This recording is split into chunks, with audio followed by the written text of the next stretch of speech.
there, thank you for watching the News Bunker. I'm Andy Waits. It's Friday, February 20th, 2009, and here comes the weekend. The new Transportation Secretary has an idea. It might lower the cost of gas, but raise the price of driving. Rather than paying at the pump, Ray LaHood is thinking about taxing mileage. Of course, that would more heavily tax commuters who typically can't afford to live in the cities where they work. If you drive a car, I'll tax the street. If you drive too sick, I'll tax your seat. If you get too cold, I'll tax the heat. If you take a walk, I'll tax your food. Illinois Governor Pat Quinn is calling for Senator Roland Burris to resign. Says there's a shadow over his seat. Some would say it's a total eclipse of conscience. So far, Burris is maintaining a death grip on his seat. Soon, even Blagojevich is going to be calling for his resignation.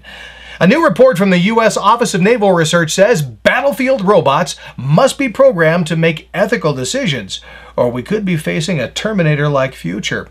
Today's models use fuzzy logic. They're guided by millions of lines of code written by a team of humans, so no one person knows all the code. It's difficult to predict what the military robot will do in any given situation. We need Isaac Asimov's 3 laws of robotics.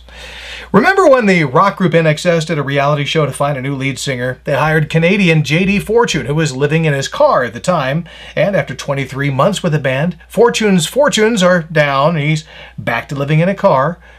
No one's talking about why he was fired from INXS, but hey, that's rock and roll.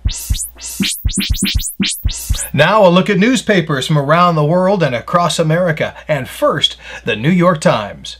Well, there's President Obama out for a walk in Canada. The Canucks hosted the president on Thursday, and he negotiated a deal. We are now safe from attack by the Canadians. Then look at this.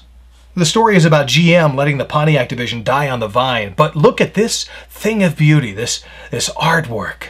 A 67 goat. My dad had one of these. Just wanted to say that. Now, the LA Times. California legislature passed a budget, but let's look at it because as goes California, well, you know how the saying goes, I'll follow the $75,000 line where you would pay on average an extra $963 a year in taxes. See the right column? Remember, this doesn't have anything to do with the just passed national stimulus package, just California. Then over here, shoe hurler speaks to a nation's soul. The Times would have you believe there is no one who disagrees with him. Listen outside the Blue America echo chamber and you'll find plenty who praise Bush's war on terror. Can we say we won in Iraq yet? I mean, since Obama's pulling troops out and putting them in Afghanistan. All right, let's look at small town America, Watertown, Maine, where someone is stealing old utility poles. Well, of course, you know how long one of those monsters burns? Maine is considering making road rage a crime, defined as tailgating or going slow enough to make someone else tailgate you. So just back off. You don't want to be too close anyway whenever you fire the RPG. President Obama has been very busy for the 4 weeks he's been in office. Some of his business has been private. He has issued 3 executive orders, 1 memorandum, 1 presidential notice, and a proclamation, all without fanfare, and in fact, without releasing that information through the usual channels, you know, the White House press office. Obama avoided notice and exposure by not revealing them. Politico.com only found out by scanning the Federal Register. That's the official record of policy.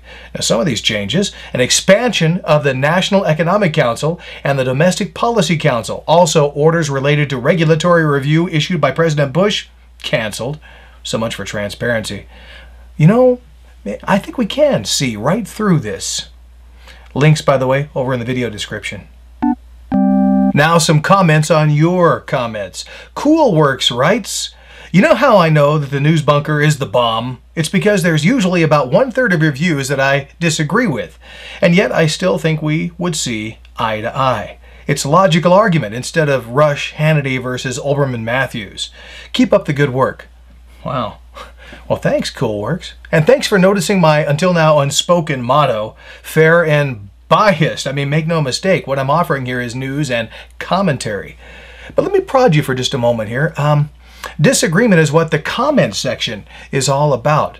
And that 1/3 of the time that you have a differing opinion, tell me about it. It's nice to have an amen corner, but I'm looking for dialogue. We can generate light without too much heat, I hope. Finally, the pearl of wisdom. Today is Kelsey Grammer's 54th birthday. Of course, he played Dr. Frasier Crane on 2 separate hit shows that together lasted 20 years, 1984 to 2004. Frasier made Grammer rich and famous.